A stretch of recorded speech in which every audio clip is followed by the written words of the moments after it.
Sa mga naka-braces dyan, pwede ba kayo magpapasta, bunot, or other dental procedure sa ibang clinic na hindi doon mismo sa nagkabit ng braces nyo?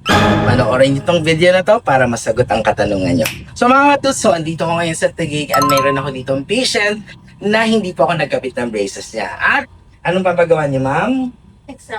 Extraction. And actually, nabunot na po natin yung ngipin niya. Ayan.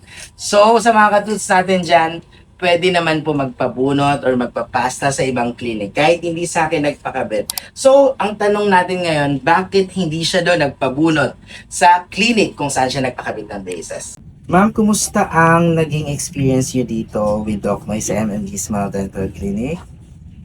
Maganda naman po. Tsaka mabilis lang yung procedure. Magaan din po yung kamay niya, hindi masakit. Until Kumusta now, ang pricing? goods lang din po. Ayan. Sakto lang din. Sakto. Thank you so much. Thank you po. Ayan.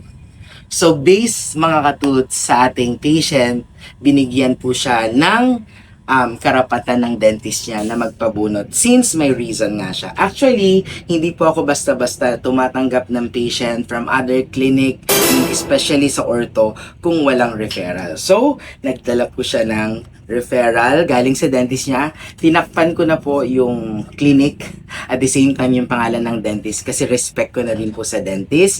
So, ito po yung sample ng referral na pumapayag po ang dentist niya na gawin ang procedure na bunot dito sa ortho patient niya. So, sa mga katus natin dyan, I hope malinaw tong video na to. Thank you and don't forget to smile!